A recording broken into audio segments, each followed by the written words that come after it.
Meus caros irmãos e irmãs aqui no nosso santuário, você que nos acompanha de casa, você que certamente vai ouvir esta pregação depois que ela foi aqui realizada.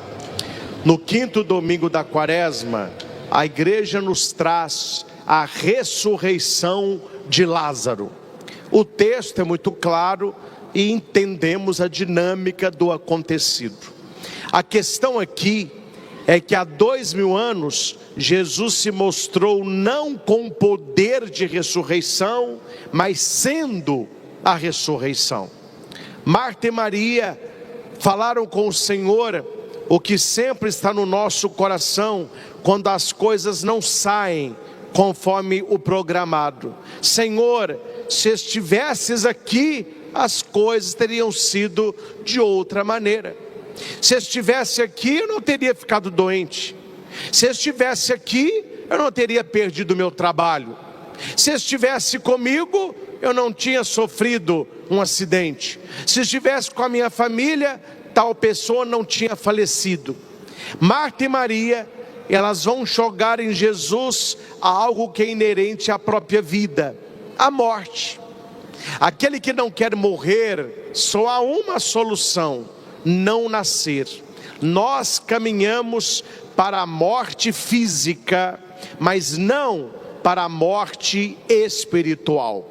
A segunda leitura que escutamos de São Paulo aos Romanos, ele diz no versículo 10: se porém Cristo está em vós, embora vosso corpo esteja ferido de morte por causa do pecado, vosso espírito está cheio de vida, de graça e de justiça.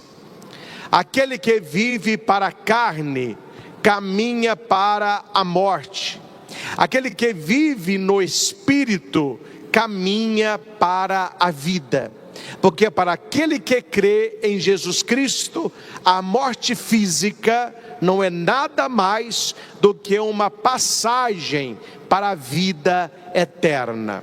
E veja, meus irmãos, que nós entendemos isso, que nós compreendemos isso, nós vemos o poder de Jesus sobre a própria morte, mas não é fácil lidar quando ela bate à nossa porta. Como nós sofremos quando um parente falece, a mãe, um irmão, um primo, um amigo muito querido. E a fé em Jesus Cristo, o conforto que vem da palavra, a oração do Santo Terço pedindo o carinho de Nossa Senhora, a própria fé, ela vai dando um sentido à própria morte. Por isso eu penso que a pessoa que não tem fé, para ela não há nada mais estúpido que a morte, porque não há resposta, não há horizonte de vida. É por isso que São Tomás vai dizer que nós não caminhamos para a morte, mas nós caminhamos para a vida, vida eterna.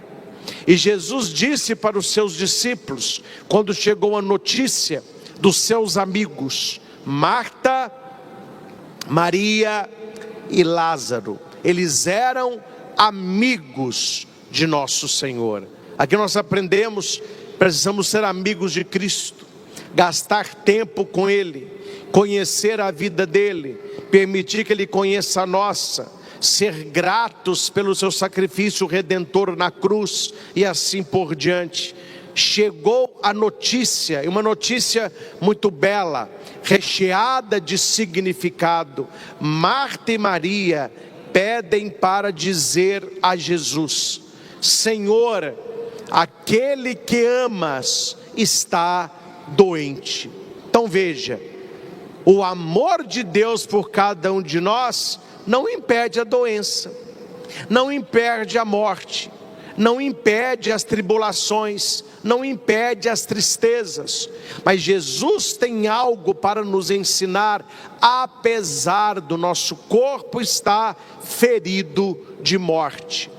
Os discípulos acharam um tanto estranho que Jesus não tem pressa para ir ao seu amigo enfermo, que Jesus sabia, como Deus, que ele morreria. E Jesus só vai para a casa de Marta e Maria 4 dias depois.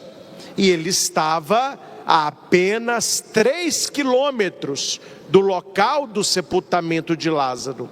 E seus discípulos indagaram o porquê da demora. Por que Jesus não agiu rápido? É também a nossa dúvida. É também o nosso questionamento. Quando nós rezamos e pensamos, mas o nosso Deus é lento, por que Deus não age rápido? Eu rezei o terço, eu fui à missa, eu fiz novena, eu estou dentro de uma vida santa, eu estou procurando agradar a Deus, mas Deus demora. Os discípulos falaram com Jesus, mas você não vai lá agora? Aí Jesus respondeu: fico feliz por vossa causa, por não ter estado lá quando tudo isso aconteceu. Porque a morte de Lázaro servirá para a fé de muitos. Jesus vai usar a morte do seu amigo para a conversão de tantos. Seus discípulos não entendem como é que Jesus quer voltar àquela região. Eles perguntam para ele: eles queriam te matar lá há pouco, queriam te apedrejar, e você volta para lá? E Jesus responde com uma incógnita: o dia não tem 12 horas? Se alguém caminha no dia, não tropeça, porque vê a luz. Se alguém caminha à noite, tropeça, porque falta-lhe a luz. Um dia tem 24 horas, dessas 12 são de luz, 12 são de trevas. O próprio tempo, ele nos mostra os dois estilos de vida. Há pessoas que vivem na luz, há pessoas que vivem nas trevas. Há pessoas que buscam a santidade, há pessoas que buscam o pecado. Há pessoas que vivem na carne, há pessoas que vivem no espírito. E aqui é apenas uma a questão. A escolha é sua, porque nesse quesito, Deus e o diabo se parecem bastante, porque ambos propõem, nenhum dos dois impõe. Jesus propõe um caminho de salvação, Jesus propõe um seguimento a Ele, Jesus propõe o perdão, Jesus propõe o amor, Jesus propõe a santidade. De outro lado, o diabo propõe o pecado, o diabo propõe o prazer, o diabo propõe saciar a carne, o diabo propõe a distância de Deus, o diabo propõe, transforma a pedra em pão, pula daqui de cima, ajoelha aos meus pés. Nem Deus e nem o diabo nos obrigam a nada. Nós temos o livre arbítrio, nós estamos escolhendo o tempo inteiro. A liberdade do ser humano, ela é respeitada tanto por Deus quanto pelos demônios. Tanto é que o diabo só tem poder de nos tentar, ele não tem poder de nos fazer pecar. Ele põe o prato, come quem quer. A segunda leitura que nós lemos nesta missa, Paulo está dizendo: os que vivem segundo a carne não podem agradar a Deus. E os senhores são inteligentes. Aquele que não agrada a Deus está agradando alguém, e aquele que agrada a Deus está desagradando alguém. Essa é a questão. Esta sempre foi a questão. A nossa vida, a sua vida, agrada a quem? Honra a quem? Desperta o interesse de quem? Vós não viveis segundo a carne, mas segundo o Espírito. Se alguém não tem o Espírito de Cristo, não pertence a Cristo. E nós pertencemos a Cristo, porque temos o seu Espírito. Por isso, meus irmãos, é um conselho que fará muito bem a sua vida espiritual. Me desculpe aqui a expressão. Não levante da sua cama de manhã como um cavalo ou um boi. O que significa isso, padre? Eu nunca vi cavalo e boi levantar rezando. Eles levantam sem oração. E há pessoas que estão levantando assim, sem oração. E qual é a oração que não pode faltar nos primeiros minutos que você acorda? O Espírito Santo. Vinde, Espírito Santo. Tudo depende do Espírito Santo na sua vida. Aquele que não tem o Espírito de Cristo, o Espírito Santo, esse não pertence a Cristo. Então nós precisamos ter esta oração quando nós acordamos. A nossa primeira atenção, o nosso primeiro diálogo, o que precisa vir à nossa mente é a presença de Deus. Agradecer o sono, consagrar o dia. Cuidado, meus irmãos, que só reza quando acorda, só lembra de Deus quando acorda aquele que vive no Espírito. Porque quem vive na carne, a primeira coisa que a pessoa faz quando acorda é pegar o celular, é ver as notícias, é mexer não sei o que o dedo tanto mexe nessa tela quando você acorda e não se lembra de Deus. Ali você mexe no que precisa, responde uma coisa ou outra, vai para o banheiro, aí o seu dia começa. As pessoas que vivem segundo a carne, vivem assim. Elas não precisam de Deus. Mas aqueles que vivem segundo o Espírito e querem agradar a Deus, como que a pessoa acorda? Como que a pessoa passa o dia? Como que a pessoa vai se deitar? Uma pessoa que quer agradar a Deus, como que ela convive na família? Como que ela trata o marido, a esposa? Como que pais que querem agradar a Deus educam os filhos? Como que irmãos que querem agradar a Deus se relacionam? Como que um namoro que quer agradar a Deus acontece? Como que alguém que quer agradar a Deus vai para o trabalho, se porta na faculdade, se relaciona com os amigos? Quem vive segundo a carne não consegue agradar a Deus. É por isso que muitas pessoas desagradam a Deus. Ah, padre, por que tem que desagradar a Deus? Eu estou agradando a todo mundo.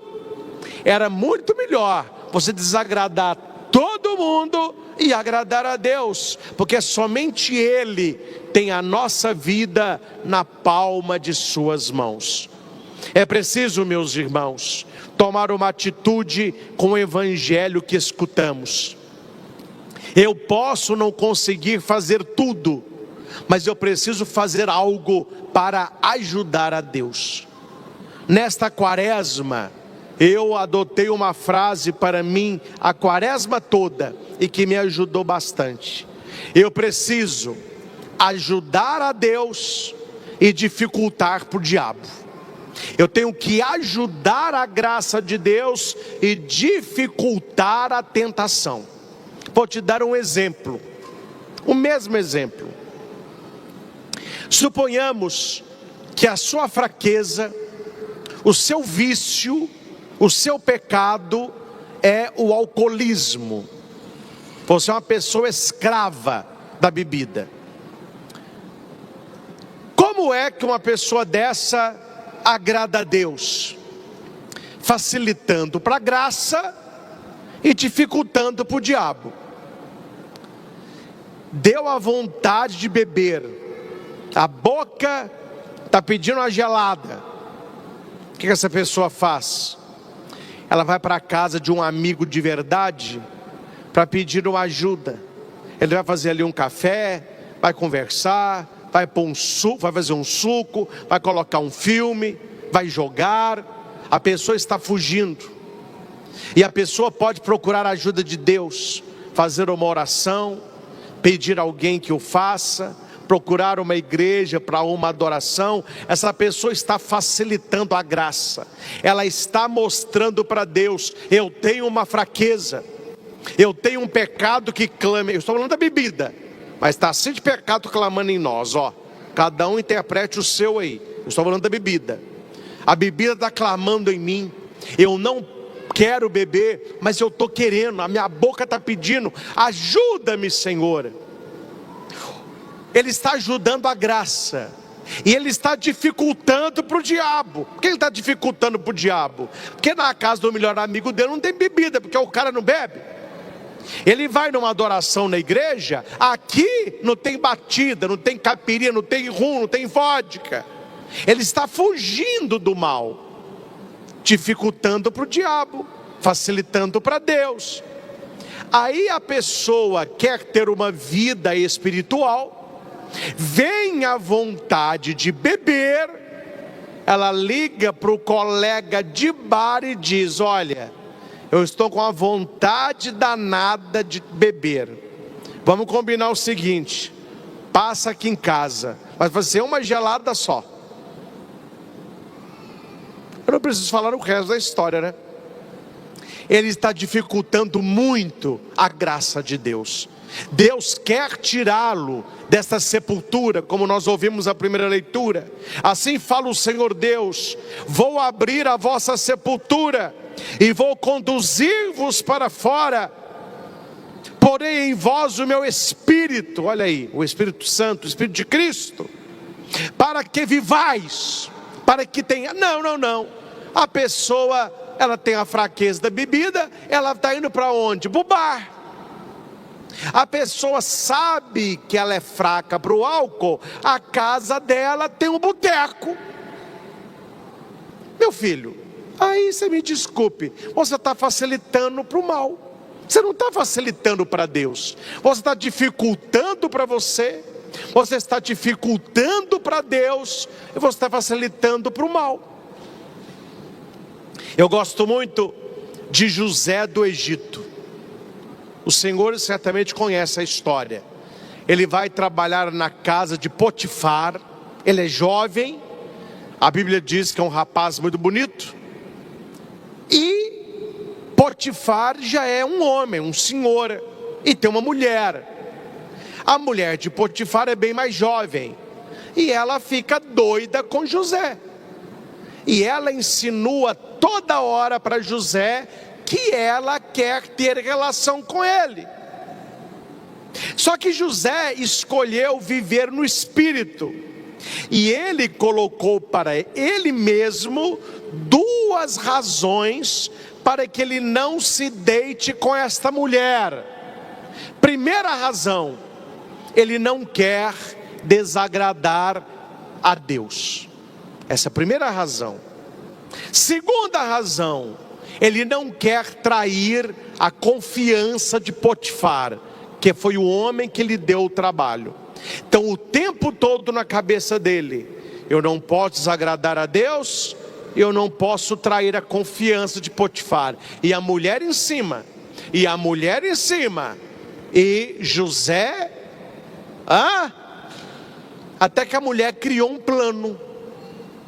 Falou que estava passando mal, pediu uma sopa, eu não queria tomar sopa, enjoadinha. Ela disse assim: mas se José me der a sopa, eu quero. Aí ele falou: dê sopa para ela. Na verdade José não entendeu, ela que estava dando sopa para ele, né? Se é que você me entende. Aí José, coitadinho, vai lá dar sopa na boca da piriguete. Os soldados saem, ela fecha a porta, ela está apenas com um tule. Sabe o que é tule, né? Que é paninho fininho. Uma mulher bela, nua, vamos falar coisa rasgada. José gostava porque era homem.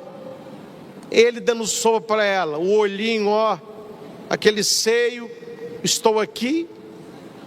Aquela mulher ali para ele, vem quente que eu estou fervendo.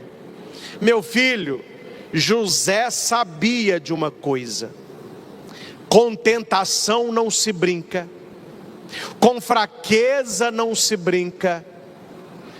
Não sei se vocês já acompanharam, eu vi um episódio, me mandaram no meu celular. Não sei se tem mais, era o teste da fidelidade.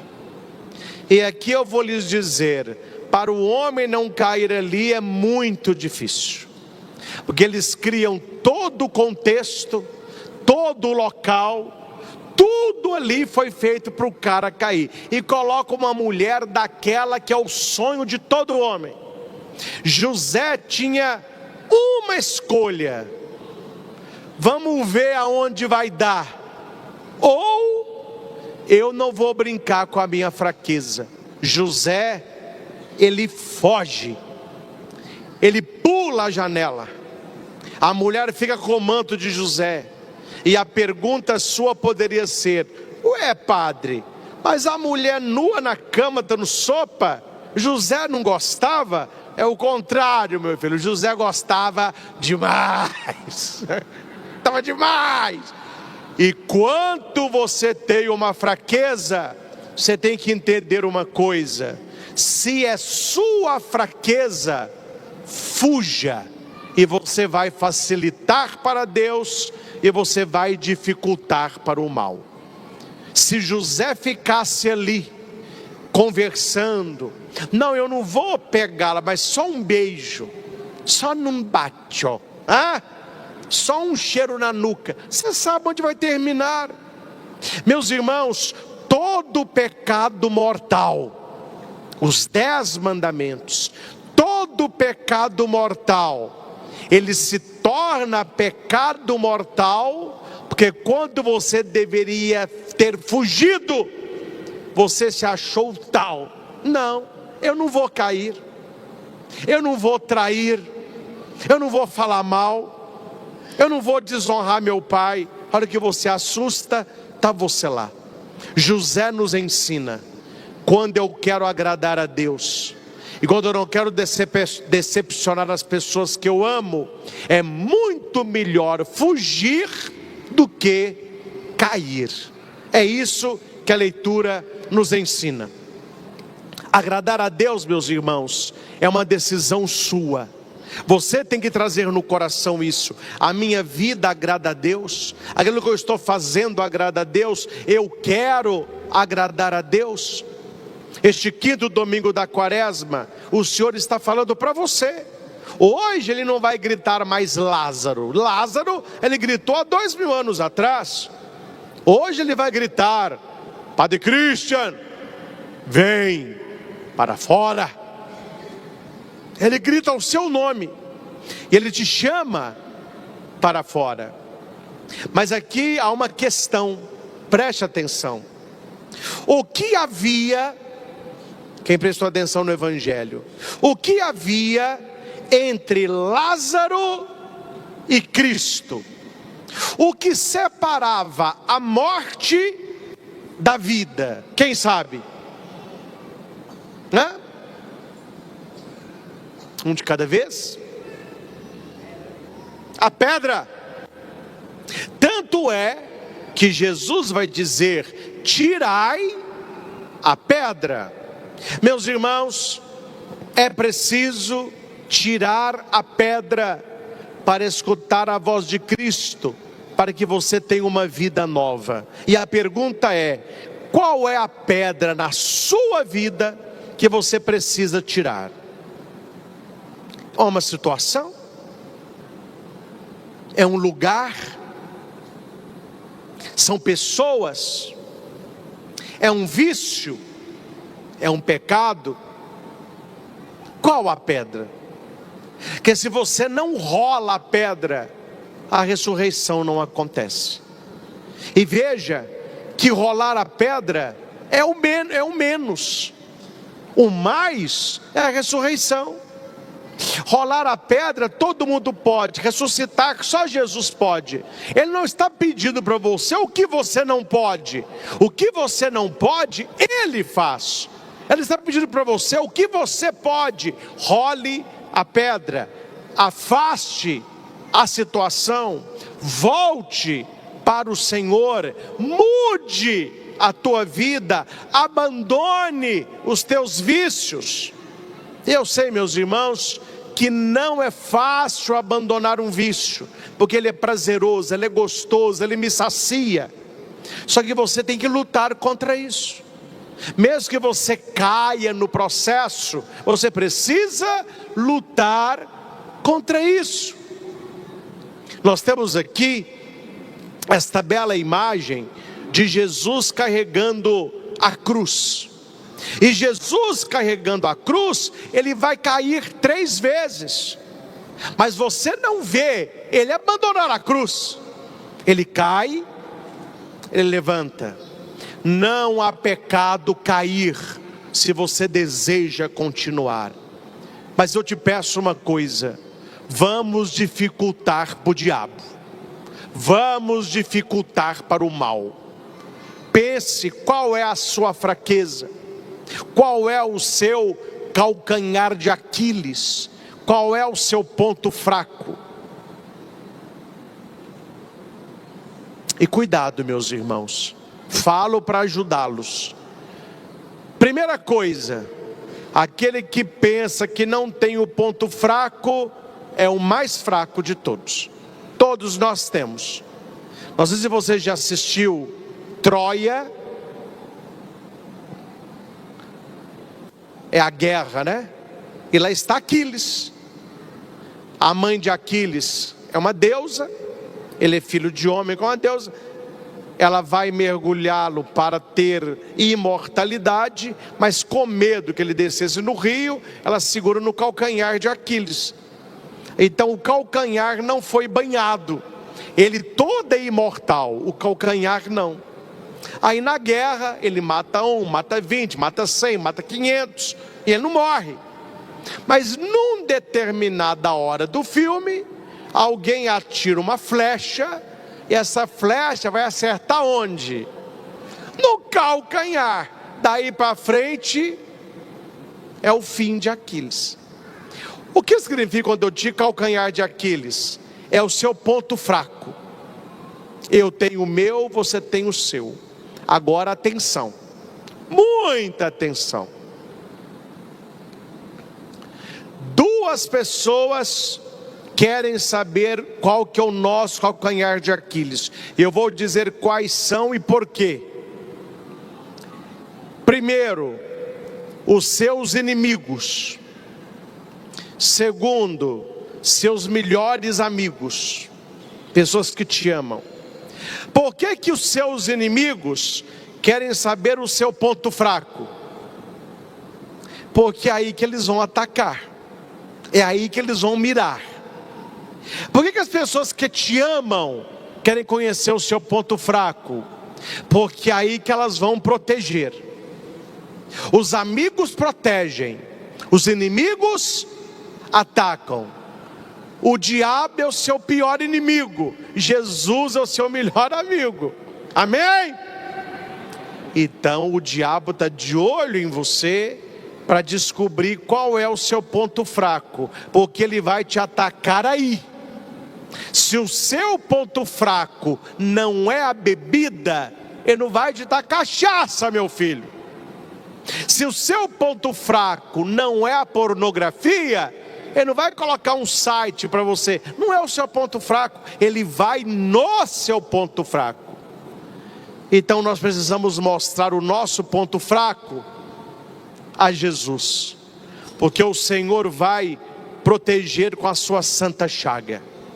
O Senhor vai proteger com teus santos anjos, porque aquele que confia em Deus não será atacado, não será humilhado, não será destruído. Completem: tudo posso naquele que me fortalece. E olhando para o seu ponto fraco, mas apresentando isso a São Miguel, nós gritamos: quem ninguém como Deus. Ninguém. Entendem?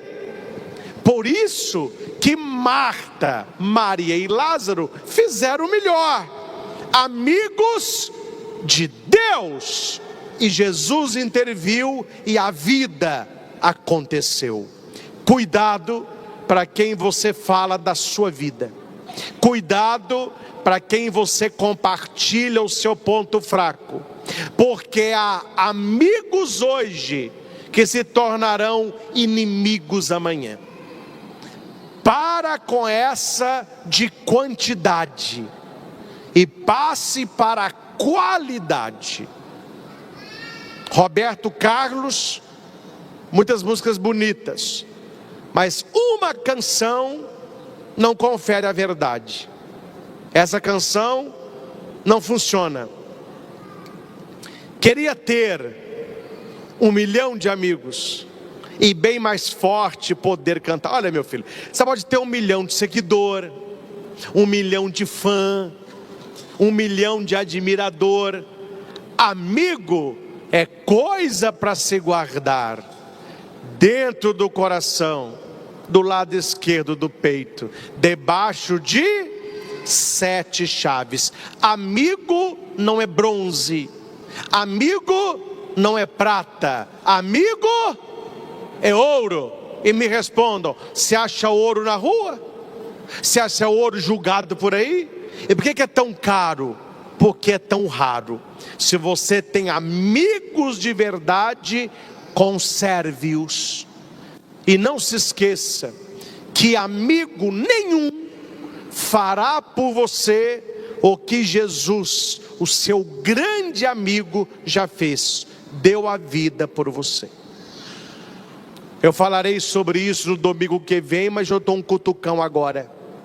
Nós veremos, eu vou mostrar para vocês na Bíblia, que depois da entrada triunfal de Jesus em Jerusalém, ele volta para Betânia, e ele vai para a casa dos amigos, Maria, Marta e Lázaro. Ou seja, me desculpe meus irmãos, mas eu não quero tirar o brilho não, mas a verdade é essa: balançar ramo, gritar hosana, estender manto, todo mundo faz, mas abrir a porta para Cristo, só os amigos.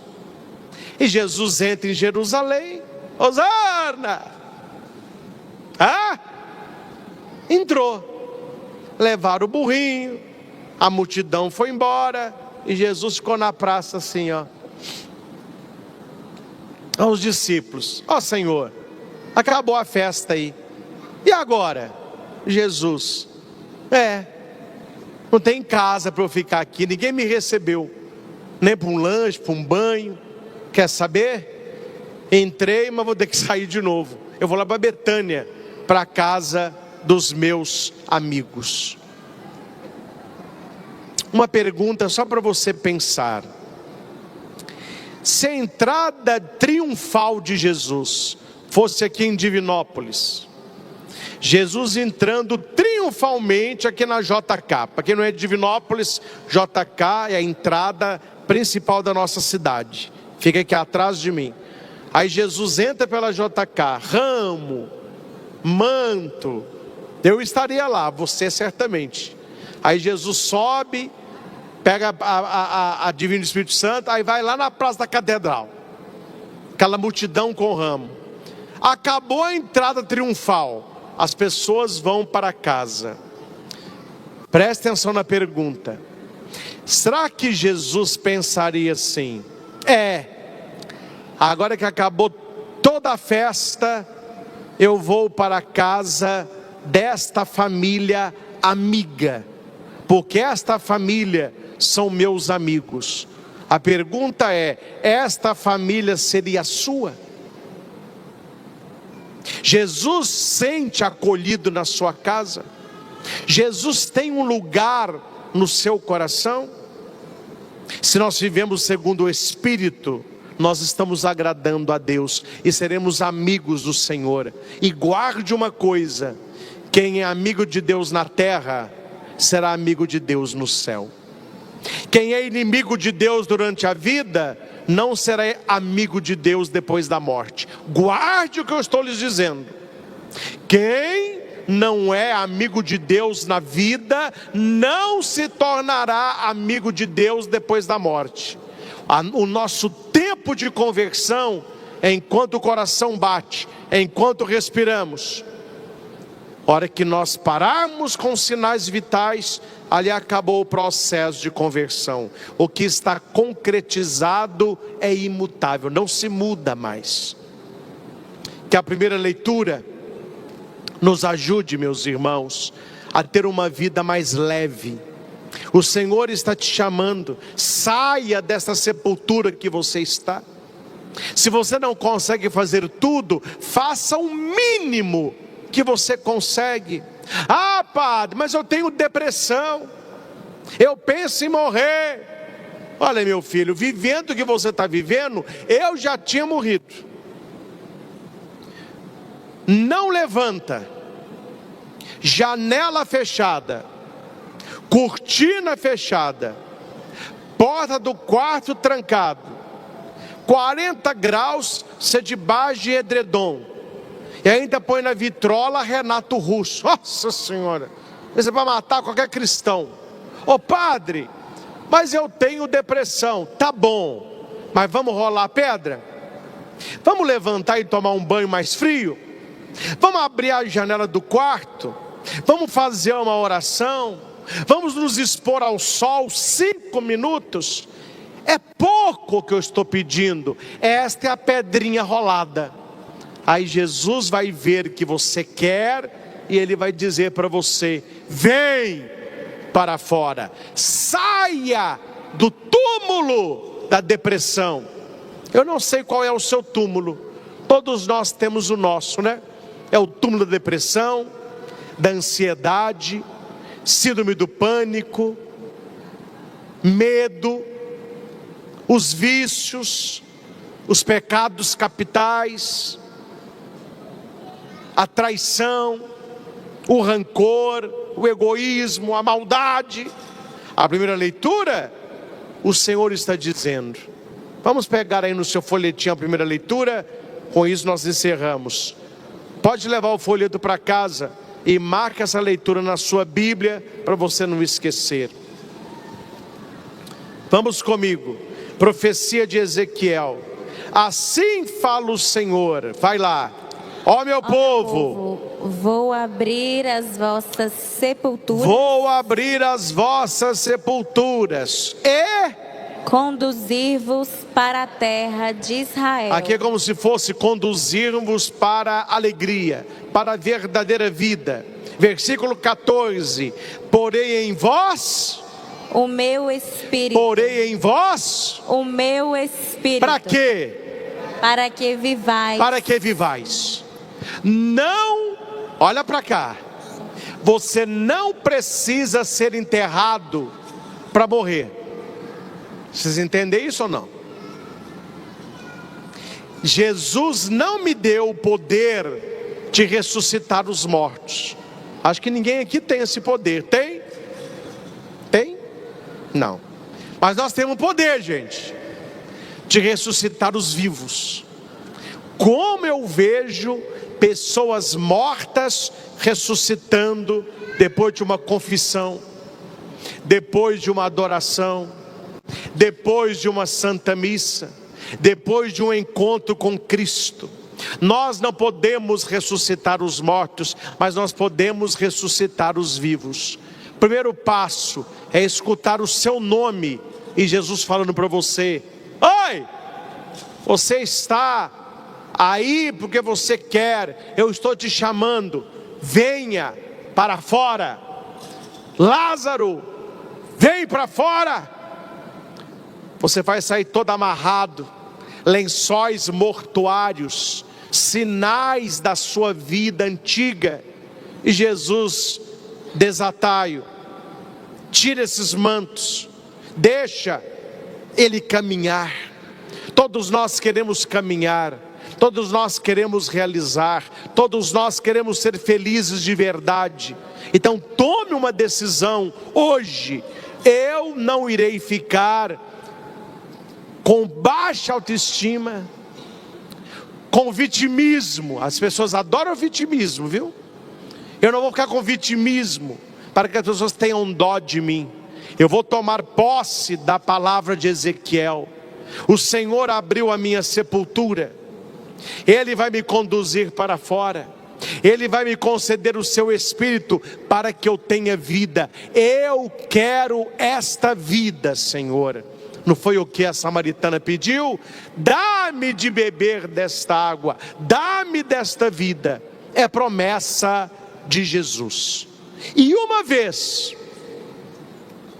que você já esteve no fundo da tumba e que Deus te arrancou de lá, você pode começar a fazer a mesma coisa. Aí é você que vai dizer para o seu marido: vem para fora. É você que vai dizer para os seus filhos: vem para fora. É você que vai dizer para os seus amigos: vem para fora. A vida não acontece aí dentro, a vida acontece com o Senhor. Havia um homem muito infeliz, que vivia segundo a carne e distante de Deus. Vivia uma vida de reclamação. E alguém disse para ele: por que você é assim? E ele respondeu: para mim nada dá certo. A minha vida é uma lamúria, a minha vida é uma tristeza. Era melhor se Deus me levasse. Então por que você não procura Deus? Ao invés de você pedir para Deus te levar, peça para Deus te falar por que você é tão infeliz do jeito que você está. Boa ideia. Vou procurar a Deus. Ele saiu procurando a Deus. Nós estamos aqui procurando a Deus. Sabemos onde Deus está.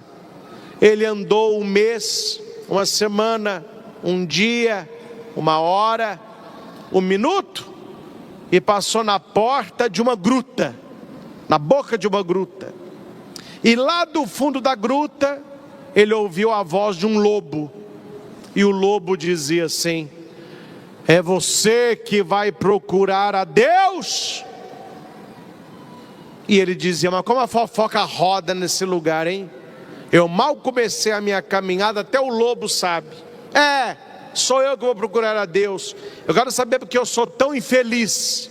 E o lobo disse: já que você vai procurar a Deus, faça-me um favor. Se você o encontrar, pergunta para ele qual é a minha doença. Eu estou aqui no fundo desta gruta, sem força para sair daqui. Eu não sei se eu estou doente, eu vou acabar morrendo. O cara disse: não me esquecerei de ti.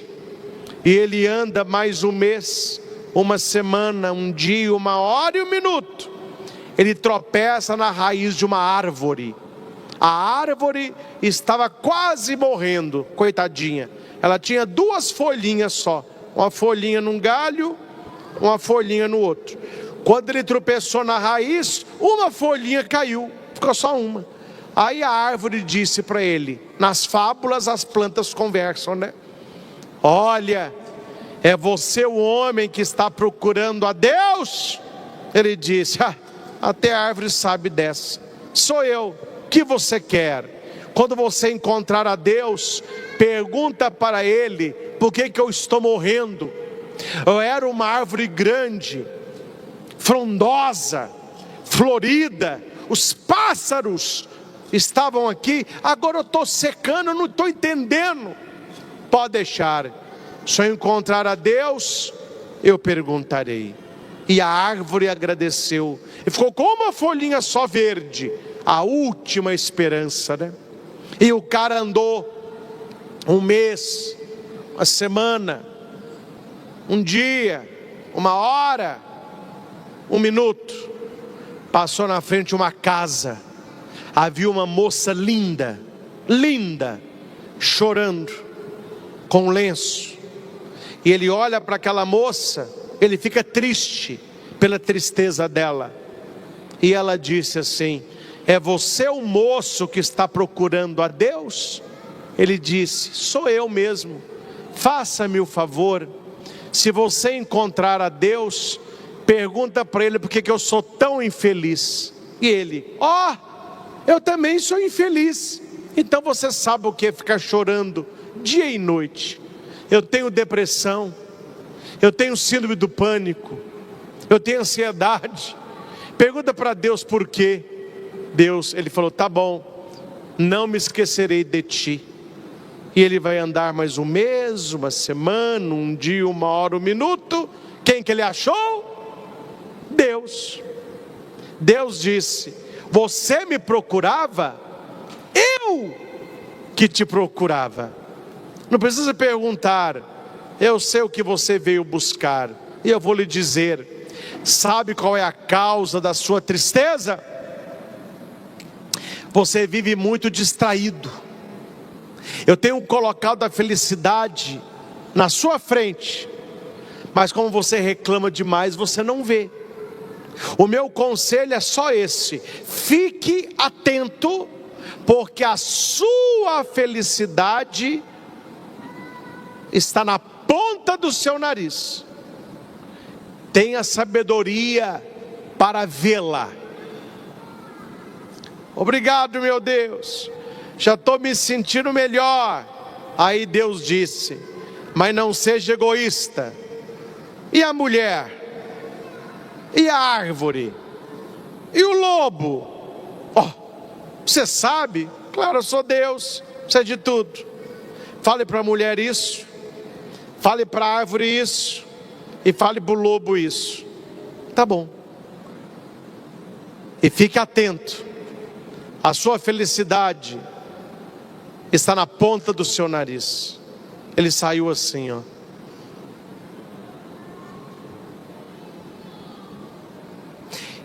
Só abrir um parênteses. Sabe aquela música assim? Felicidade foi-se embora. Gente, eu estou atendendo um tanto de gente que a trilha sonora é essa. Acho que eu vou gravar essa música, vou pôr no meu escritório. A hora que alguém começar com a lamúria, eu vou apertar o play. Aí vai começar: felicidade. O povo está perdendo a felicidade, a razão de viver, a alegria do dia. E aquele homem então sai: felicidade, cadê minha felicidade? Atenção, Deus diz que eu sou desatento. Agora não, hoje não. Ele passa na porta da mulher, e a mulher disse assim: você encontrou com Deus? Ele falou: olha, vou te falar rapidamente, eu não posso gastar tempo com você, porque eu sou muito distraído, e a felicidade passa e eu não vejo. Deus falou que você não está doente, você está muito sozinha. Você precisa de um bom marido.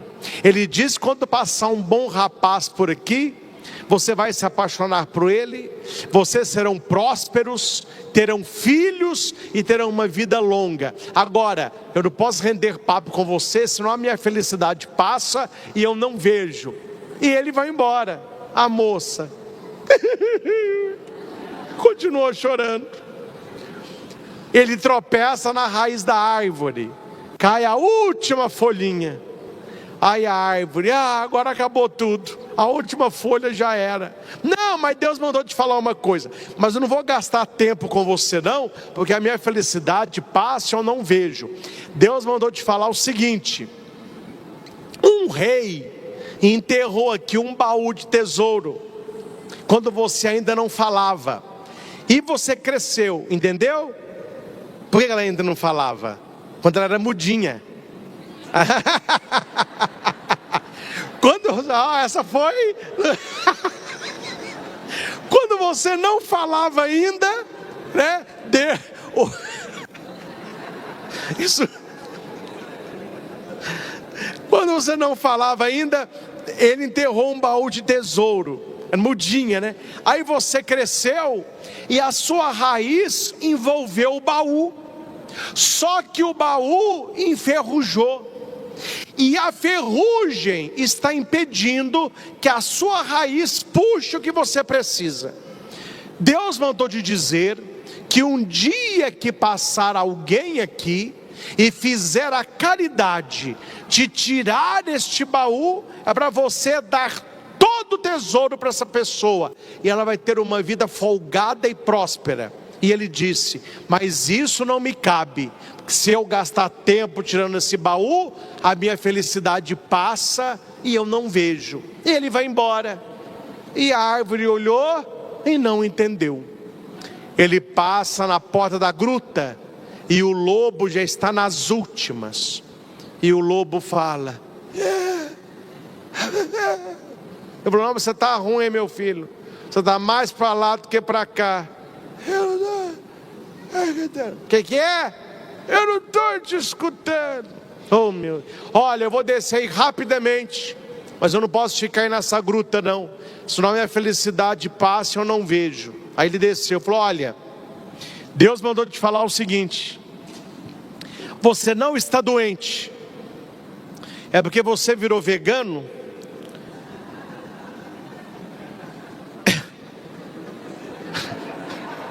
Essa história tá... Você virou vegano e você não está comendo nem couve, nem ovo, nem nada. Então você está com inanição. Você precisa comer proteína.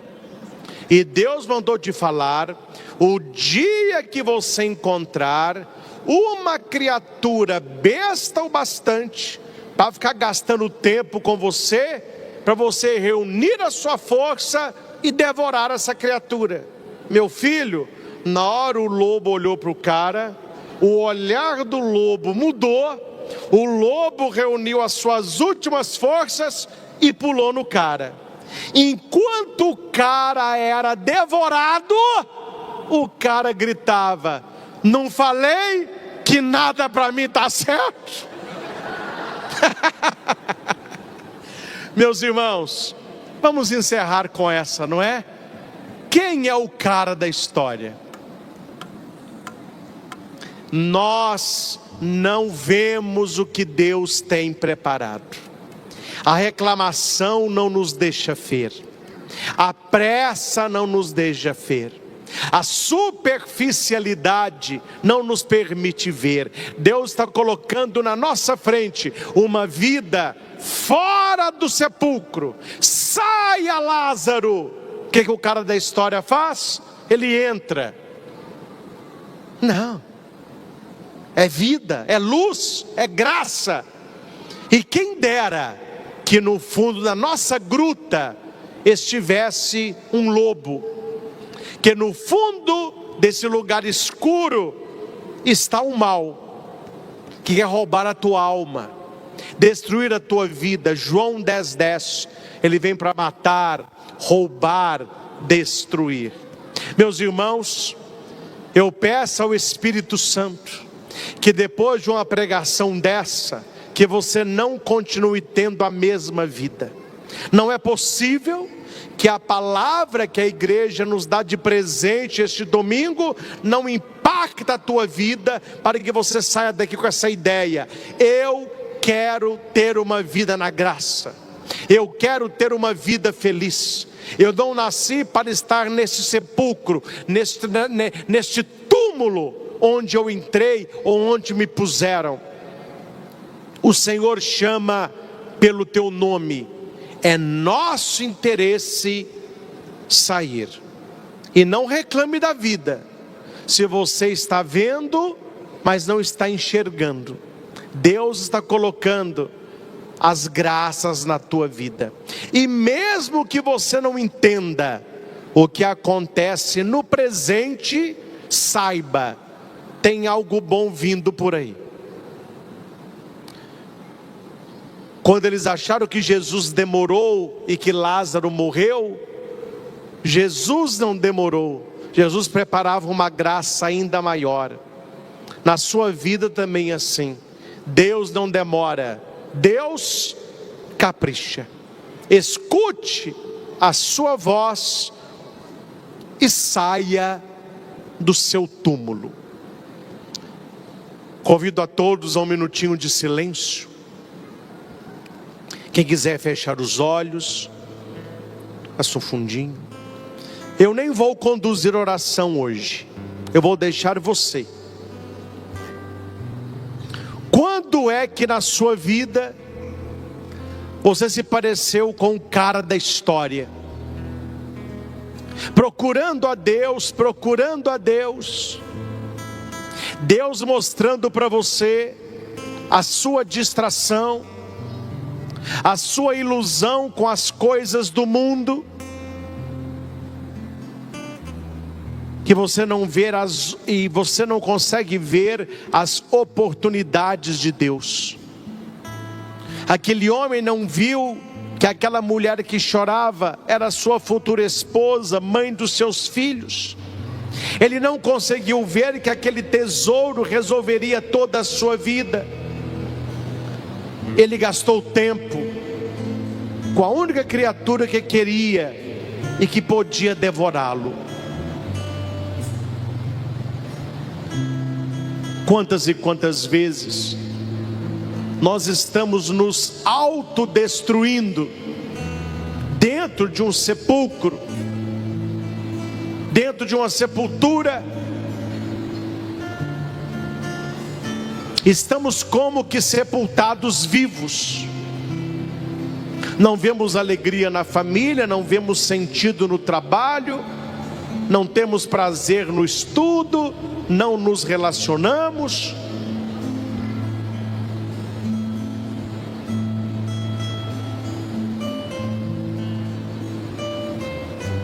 Eu abrirei as vossas sepulturas e vos conduzirei para fora. Colocareis em vós o meu espírito, para que tenhais vida. Apresente para Jesus qual é a sua sepultura, qual é o seu calcanhar de Aquiles.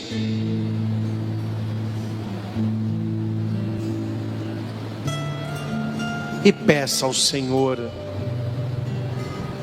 que eu veja. Foi a pergunta que Jesus fez para Bartimeu: que queres que eu te faça? E ele respondeu: que eu veja. Nós queremos ver a graça de Deus, as deixas de Deus, os caminhos de Deus. Vivamos pelo Espírito e não pela carne. Façamos a nossa oração pessoal e em profundo silêncio.